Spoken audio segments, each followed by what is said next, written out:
Fala pessoal, eu me chamo Humberto, sou investidor de fundos imobiliários e no vídeo de hoje nós vamos dar uma olhada no último relatório gerencial do XPML11, fundo de shoppings da XP, um fundo que vem ficando bem polêmico de um tempo para cá, bastante gente falando da alavancagem do fundo, falando que o fundo vai ficar sem caixa, que o fundo vai quebrar e etc. Então eu vou trazer alguns comentários sobre isso também, fiquei devendo um vídeo para vocês já, mas para você que quer ter uma análise um pouco menos falando só desse mês específico, ou só desse ano específico, um pouco menos geral, assim eu diria, tem uma análise um pouco mais detalhada aqui no canal também, vou deixar o link na descrição, que eu mostro ali um monte de gráfico, um monte de informações relevantes para vocês, então também dá uma olhada lá depois.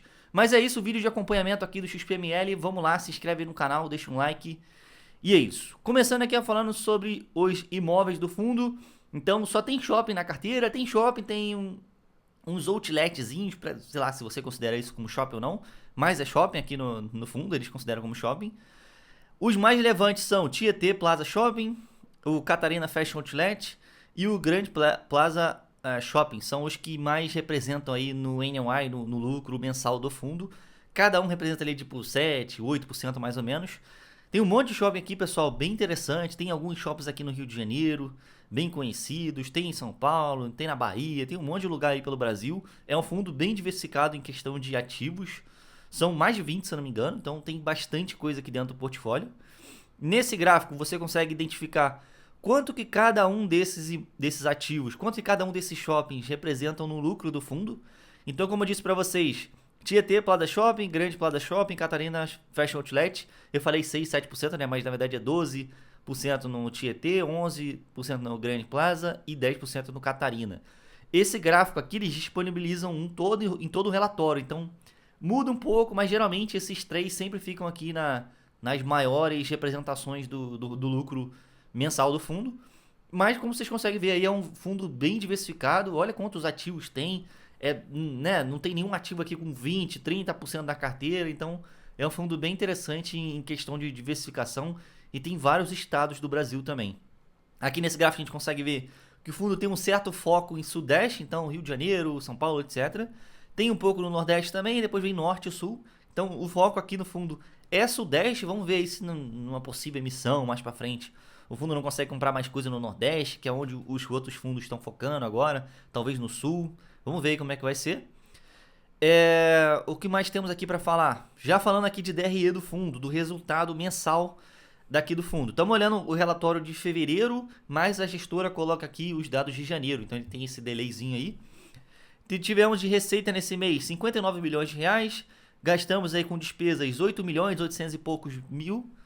E tivemos aqui uma despesa financeira de 5 milhões 184 mil reais, tá? Despesa financeira, para quem não tá ligado, despesa relacionada à alavancagem, dívida, etc. do fundo. E despesas operacionais são despesas que o fundo precisa ter ali para fazer o fundo girar. Então, uma possível reforma ali pequena no ativo, pagamento de, sei lá, corretor de imóvel, pagamento da equipe ali, taxa de administração, etc. Tudo isso entra aqui nessas operacionais. A despesa total do fundo ficou na casa dos 15% da receita, então 15% desses 59 milhões aqui o fundo jogou fora com despesa, etc. E desses 59 milhões, 8,7% no mês de janeiro foram gastos com despesa financeira, com despesas de alavancagem. Então a alavancagem está pegando aí quase 10% do resultado do fundo. É uma alavancagem que está pesando aí para o fundo de um tempinho para cá. Quando a gente olha nos últimos 12 meses, que ele soma tudo, tivemos aí 671 milhões de reais de receita, gastamos 103 milhões de reais, despesa total ficou na casa dos 15% frente à receita total do fundo, e a alavancagem ficou na casa dos 7,69% frente à receita total, um pouco menor do que foi esse mês, então isso é normal, tá pessoal? Varia um pouco, eu gosto de olhar aqui 12 meses, porque a gente acaba pegando uma média interessante aí, de quanto que o fundo tá gerando e gastando. Aqui nesse gráfico a gente consegue ver quanto cada origem de valor representa aqui no resultado do fundo. Então, por exemplo, nessa barra azul mais escura, ele representa quanto de receita de locação, quanto que o fundo recebeu de fato de aluguel dos inquilinos. Então, como vocês conseguem ver aqui no XPML, é bem grande, né? Tipo, quase todo mês isso representa, sei lá, 80, 90 e poucos por cento do resultado do fundo. Não é um fundo que tem muito resultado não recorrente. Ele tem, por exemplo, esse azul aqui, ó, mais fraquinha, porque tá meio ruim para vocês verem, né? Esse azul mais fraquinho, ele representa o lucro de venda, tá vendo? Então teve um pouquinho aqui, teve um pouquinho aqui, teve um pouquinho aqui nesse mês, tá vendo? É pouca coisa, não tem muito lucro, não é um fundo que tem lucro todo mês, ele geralmente recebe um lucro de uma vez e ele vai distribuindo assim durante o semestre, ou ele recebe pequenas parcelas, assim, uma a cada semestre, etc. Mas por enquanto não é um fundo que recebe muito lucro, e ele está distribuindo hoje esses 92 centavos por cota, mais ou menos, porque soma a receita de locação, que é, cara, tá ali na casa dos 90 centavos mais ou menos, agora não sei exatamente quanto que é, mas tá na casa dos 90 centavos. E tem um rendimento de caixa muito grande, porque o caixa desse fundo hoje é muito grande. Então, ele tem, se não me engano, 600 e poucos milhões, né? A gente vai dar uma olhada ali. Então, imagina, 600 e poucos milhões a CDI rendendo. Então, esse rendimento ele tem que distribuir também. E essa parte azul aqui, um pouquinho mais escura, tá vendo como ela é bem grande? Tem todos os meses, tá vendo? Aqui foi muito grande, aqui foi muito grande, aqui foi muito grande. Então, quando o caixa do fundo for diminuindo, esse retorno aqui de caixa ele vai diminuir bastante. E o resultado do fundo vai descer também, porque a despesa meio que mantém. Então vamos ver aí se o fundo vai conseguir continuar pagando esses 90 centavos aí. Vai ser... Eu tô curioso para ver como é que vai ser. Nesse gráfico aqui, já começando a falar de alavancagem do fundo. Esse gráfico aqui é um gráfico que representa a utilização de caixa do XPML no ano de 2025. Então até o final desse ano. Eles colocam aqui que o fundo tem que pagar 63 milhões do Jundiaí Shopping, 630 milhões do portfólio Epson SYN, que foi um portfólio que eles compraram grande de uma vez. Uma segunda parcela do Shopping Praia de Belas. E aqui é o resumo de quanto que o fundo vai encerrar. Hoje o fundo tem 656 milhões de reais em caixa. É um caixa gigantesco, quase R$1 bi em caixa. Só que quando você pega aqui, dilui isso aqui, por exemplo, 656, menos 63 milhões, menos 630 milhões, menos 17 milhões, o ano vai encerrar aqui negativo em menos 54 milhões. Então todo mundo estava olhando para isso aqui falando, caramba, ferrou total pro fundo. Porque o fundo vai ficar sem caixa no fim do ano, o fundo, enfim, vai ter que vender algum imóvel, etc. Então, galera, isso aqui tudo é meio que negociável pro fundo. O XPML hoje é um fundo de 6 bi de reais. Então 54 milhões para um fundo de 6 bi não representa nada praticamente. É muito, muito pouca coisa frente ao tamanho total do fundo. É claro que o caixa vai secar, né? Vai acabar o caixa e vai até acabar negativamente o caixa. Só que quando a gente olha aqui, por exemplo, nos últimos 12 meses, o fundo tem uma receita total de 671 milhões. A gente tira a despesa, sobra aqui de resultado, tá vendo nessa linha aqui, ó? 567 milhões de reais mais ou menos nesses últimos 12 meses. Então vamos fazer um cálculo de quanto desse resultado o fundo pode segurar para poder pagar aí uma eventual alavancagem. Então vamos pegar esses 567 milhões aqui de resultado. Para ficar um pouco mais justo, vamos ignorar esse lucro imobiliário aqui, considerando que o fundo não vai vender nenhum ativo aí nesse ano, etc. Vamos pegar aqui esses 13 milhões. Vamos diminuir aqui. E a gente tem um total aí de resultado do fundo nos últimos 12 meses, uma média, né, galera? Uma conta de padaria aqui. 554 milhões nos últimos 12 meses. Quanto que o fundo pode reter por lei aí para pagar alavancagem, etc. 5% do resultado. Ele tem que distribuir 95%, então 5% ele pode reter. Que daria mais ou menos 27 milhões de reais no ano que ele pode reter de resultado para pagar uma possível alavancagem, utilizar um caixa, etc. Então, desses 54 milhões aqui negativos, praticamente metade já está resolvido, né? Se ele reter esses 5%. É claro que se ele reter, ele automaticamente tem 5% a menos para distribuir para a gente. Então, o rendimento ia dar uma diminuidinha, rapidinha, né? Então, pelo menos até ele conseguir pagar isso aqui, para ele conseguir ter para conseguir pagar essa alavancagem. Então 27 milhões aqui já está resolvido. Então já estamos conversados sobre isso. Quanto que vai faltar? Então vamos fazer uma conta aqui de cabeça. Vai sobrar exatamente 27 milhões. Ele vai ter um déficit ainda de 27 milhões de reais. Só que esse fundo ele pode vender qualquer um desses ativos. Eu não falo vender, vender a participação inteira do fundo, tá vendo? Tem shopping aqui que ele tem 40% de participação, tem shopping que ele tem 17%. Tem shopping que ele tem 70%, tá vendo? Tem um monte de shopping aqui. Então o que ele pode fazer? Ele pode pegar e vender, sei lá, 10% de uma participação. já dá 30 bilhões de reais, entendeu? Ele pode vender 15%, 5% de uma participação, 2%, 3% de um shopping, do outro ali, etc. O que mais tem hoje é fundo imobiliário querendo comprar ativo, ou então outra empresa querendo comprar ativo. O mercado está bem quente, questão é isso.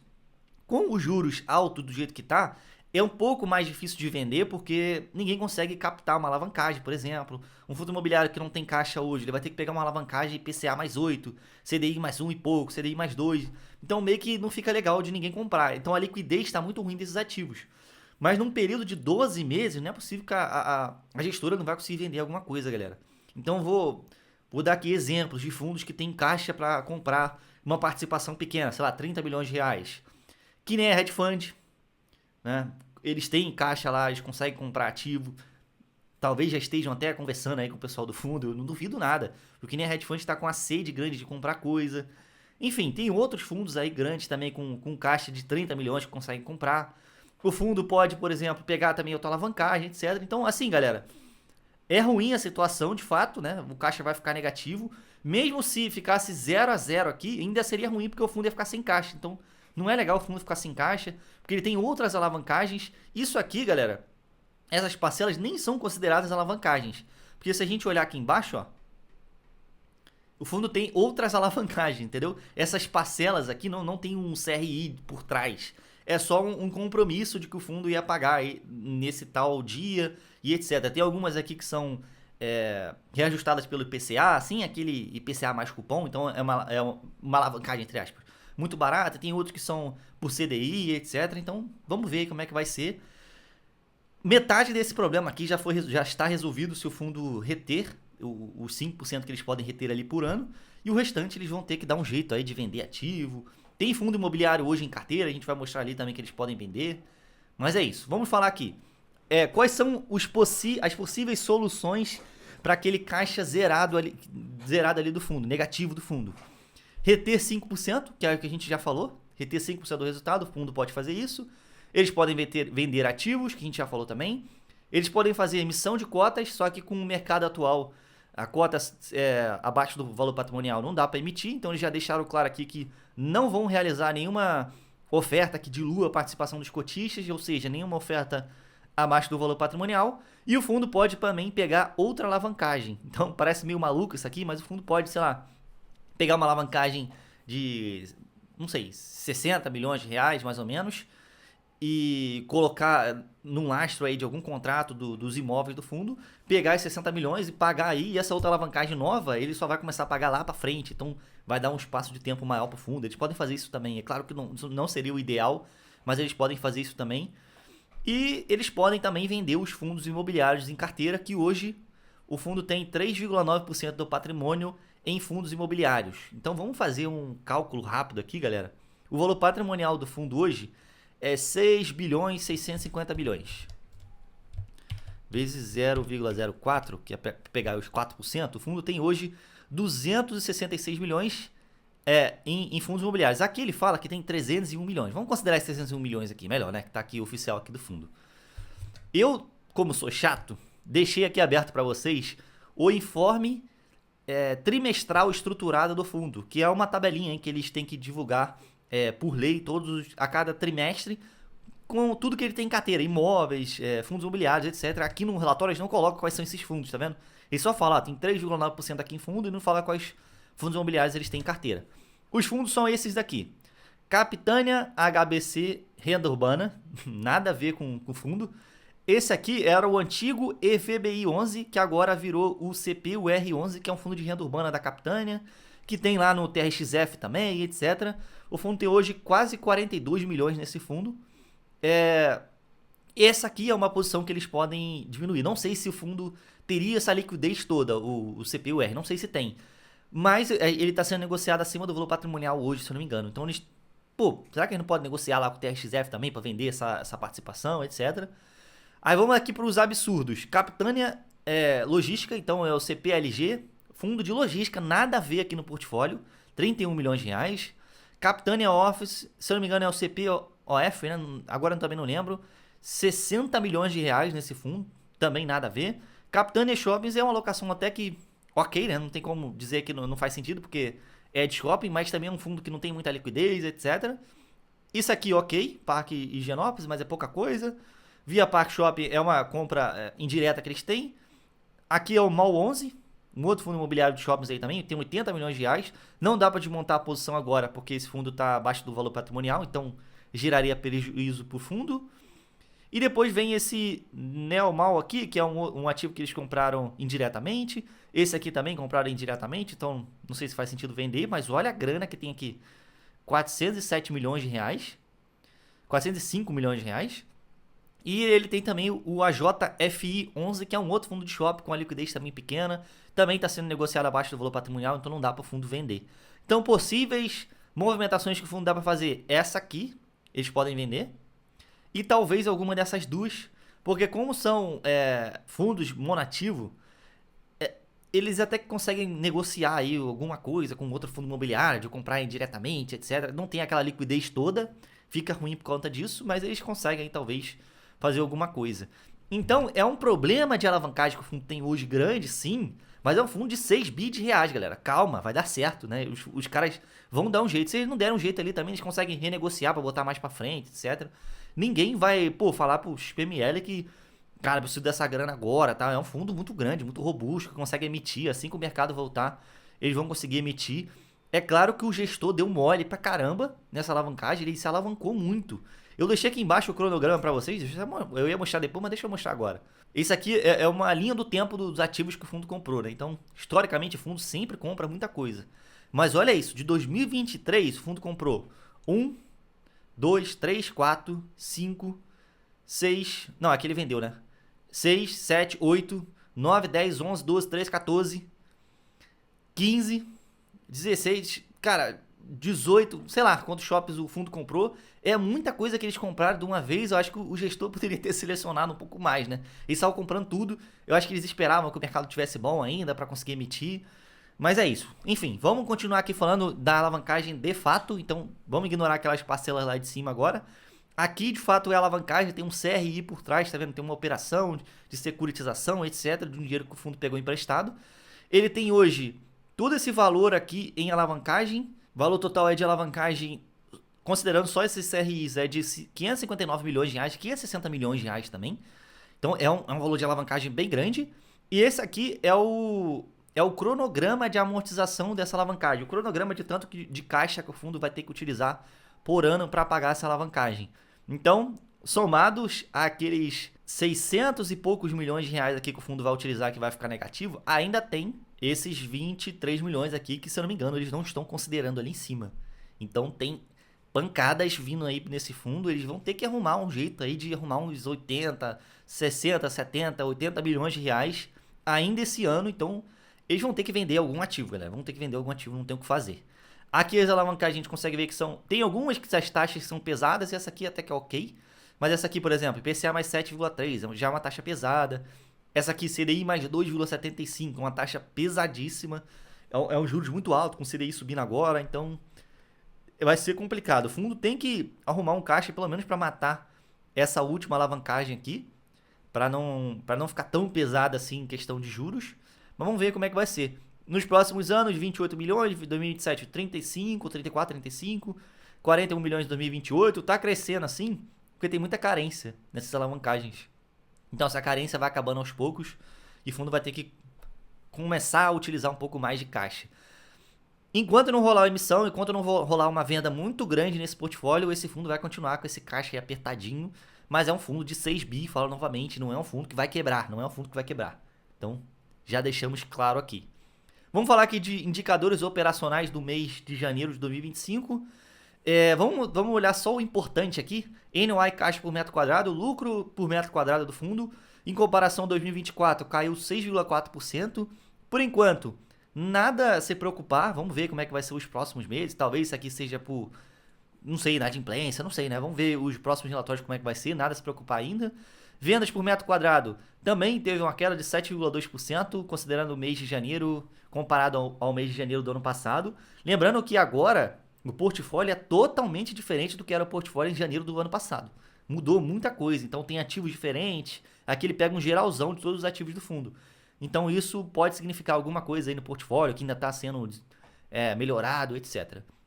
Fluxo de veículos subiu, cara, 112%, né? Foi assim, mais do que o dobro. Então, o fluxo de veículos aumentou bastante aí. Não sei exatamente porque eles também não colocaram nenhum comentário sobre isso, mas isso aqui também traz bastante lucro pro fundo.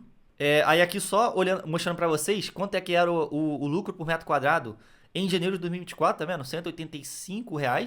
E aqui ele foi para R$ 172. Não é uma queda muito grande, nada a se preocupar, tá vendo? O fundo tem essa média aqui no meio do ano e depois ele começa a subir.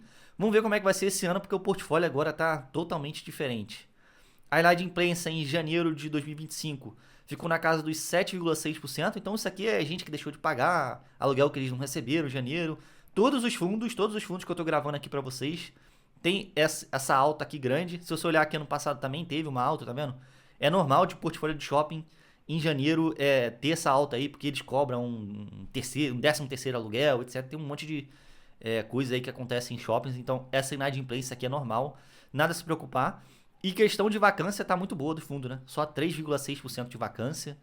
Não conheço nenhum portfólio de shopping que esteja zerada a vacância, mas vamos acompanhar para ver se eles conseguem zerar. Mas assim, fazendo mais um comentário sobre esse monte de aquisição aqui que aconteceu, o XPML, ele conseguiu fazer uma série de emissões, uma atrás da outra, assim, com uma certa facilidade. Ele fez 500 milhões, 600 milhões, 1 bi, depois fez 1 bi e pouco. Então foi um fundo que cresceu muito rápido. Na minha opinião, o gestor deveria ter aproveitado mesmo aquele monte de emissão que eles estavam conseguindo fazer para captar um monte de dinheiro, o máximo de dinheiro que eles conseguiam. O fundo cresceu muito por conta disso, só que daqui para frente, sei lá, de novembro para frente, o gestor perdeu a mão, na minha opinião. Ele comprou muito mais do que ele deveria comprar, e eu acho que eles estavam esperando que o mercado virasse, sei lá, no início desse ano agora, para eles conseguirem emitir. Né? Não sei o que aconteceu, o gestor perdeu um pouco a mão, mas vamos acompanhar aí.